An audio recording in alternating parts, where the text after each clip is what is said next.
I had a lot of difficulty with 3.11. Initially, it was just a feeling of disappointment. I think the patch brought a nice collection of organization and quality of life improvements, but was not, as I optimistically hoped, very impactful overall to my gameplay experience. I wanted to make at least one video about it, but the material felt too much like a patch list rundown. Plenty of other reputable channels talk about the raw changes, so throwing me in there would just be redundant.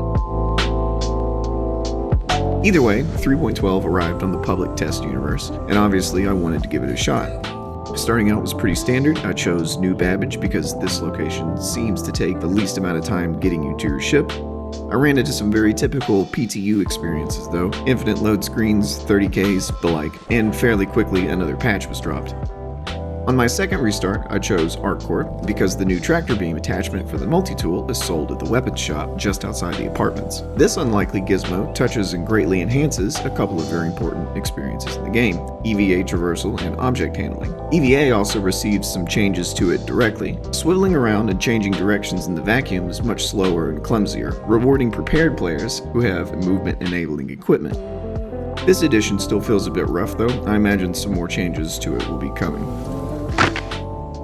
Other things that are good: the new gas cloud tech, as many others have noted, is a great improvement to the visual intrigue of the system. Planetary landscapes look sharp and varied from space, new elevator panels, the entry identification systems, and a good bit more continue a hard push towards overall quality of life. But this isn't a review of 3.12 or its parts.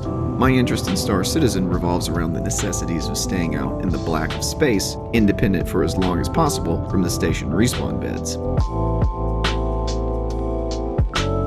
It might not seem like much, but skipping the hallways and elevators of space stations, and especially major landing zones, becomes one of the most important aspects to avoid if you want to fully utilize these flying habitation units that CIG have created.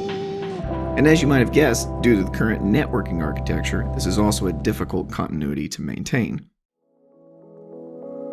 To 3.11's credit, this patch made space station layouts significantly more compact, numbing the annoyance of spawning at one.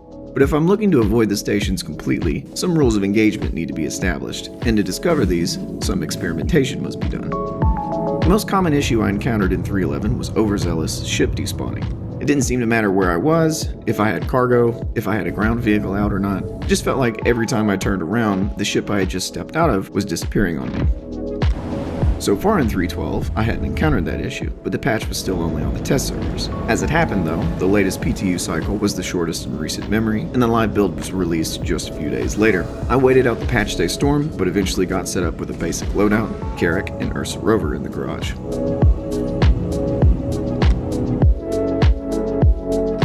I don't carry around a ground vehicle just to add tedium to my life either. If you haven't encountered the ground turrets surrounding FPS outposts in the last couple of updates, you might be surprised at just how quickly they can now tear your ass up. The turrets are still too stupid to shoot at ground vehicles though, and Calliope's landscape is harsh enough to provide great defensive cover for a large ship like the Carrack to land unharmed. It's easy to underestimate the downside to this extreme terrain though, and I smashed into the ground a handful of times, taunting Star Citizen's famously sensitive to ship explosions. Regardless, I arrive at the outpost, deal with the brain-dead AI, and begin trekking my way back to the ship.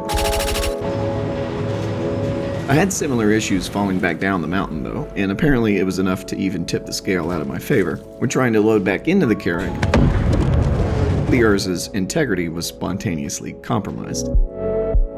Luckily, my ICU kicked in, and all that I lost was a bit of time and a small expedite fee for the rover.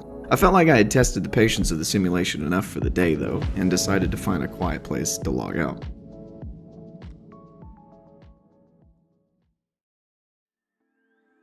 On my next login, I awaken the Carrack, check the bedroom window for my position, and find nothing out of place. Having tested outposts a couple of times without issue, I was feeling cheeky now, and decided to fill up for a cargo run.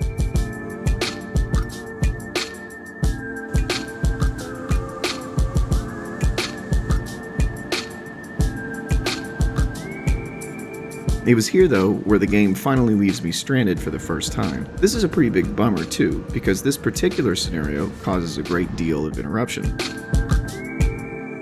The planet-side outposts will store your landed ships, but only allow you to retrieve ground vehicles. Even if you do use proper mechanics to roleplay your way back to a station, you still have to go through the insurance process for both vehicles, and I'd pretty much call that mission failed.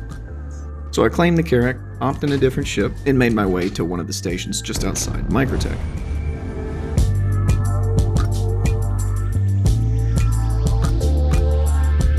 The behavior that I've witnessed in the past has led me to believe that vehicles used for login, or in other words, not spawned at a station, seem to get more aggressively stored at these ground locations. One thing I could try then is making sure to quickly touch and go at a space station each time I log on. Unfortunately, due to the Carrack's size, at almost all stations, I'm assigned a hangar instead of a landing pad. And the whole point of all of this is to only interact with stations when there is a gameplay need too, like dropping off a box or resupplying. And because of both of these issues, if I could get past the immersion loss, it would almost certainly be more efficient for me to just park at a station and use the easy habs.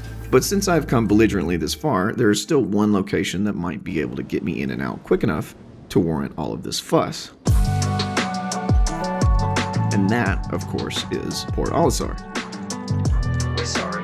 You exceeded the allotted time to depart. We will have to return your ship to storage. Considering all this around the Carrack as my home base too is only important because it best facilitates my gameplay preferences, FPS combat, and cargo running. Maybe in some perfect future I'll have an NPC crew who can call in support to cover areas my equipment can't, and can approach these situations in a variety of ways. But for now, the amenities of the Carrack, combined with its significant cargo capacity, creates a compelling package for the army of one. So it's off to bed again. I'll need another login to test out my theory with the station. After a short time, I performed the aforementioned touch and go, and actually went to go pick up a crewmate.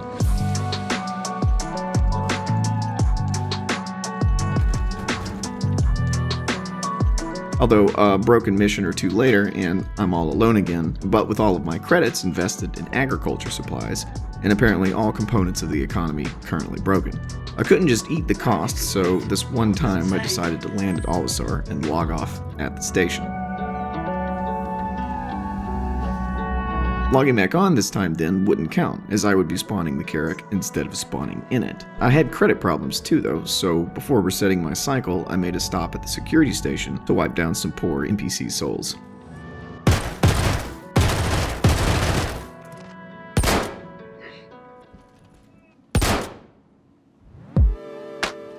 So it's time for the real test then. A fresh login, pit stop at the station, and right back over to Shubin.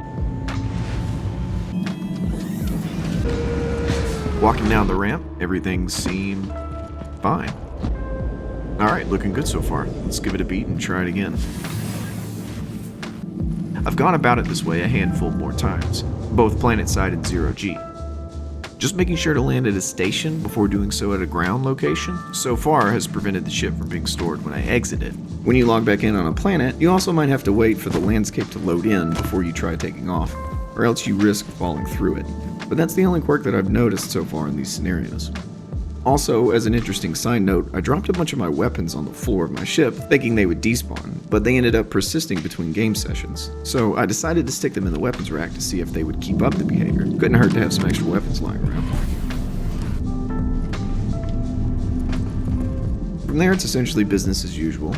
There are still some items to look out for though, regardless of the impound system and pad ramming consequences. Olisar apparently still attracts some dicey attention. I mean, if I was here a minute earlier, I almost definitely would have been this guy's target. Just something to keep in mind. Just after this incident too, I ran into another suspicious character hanging out at Shubin on Daymar. I wouldn't have been spooked if it wasn't for the recent experience and his crime stat, but combine those two things with a name like Freight Ranger, even though it means another login cycle and trip to Olisar, I just wasn't fond of taking any chances. At this point, I'm just counting concurrent days like a since last accident sign and praying for the 30Ks to pass over. I'm actually surprised I haven't encountered one of those in the live build yet. This alone is an impressive improvement. Either way, I guess I'm going to keep playing with this and trying new techniques. Maybe if I leave a box inside my ship before I log out, it will remove the need to land at a station first thing. And then I wouldn't have to anchor myself at Olisar. For now though, the inconvenience of being leashed outweighs the inconvenience of dealing with larger station elevators and oppressive hangar doors. Let me know though if you have any ideas about combating this. I'd be interested to know how others attempt to expedite their Star Citizen experience. About those weapons from earlier too, they're still here after a handful of logins. Hard to say how long it'll last for, but for now at least, they don't seem to want to go anywhere.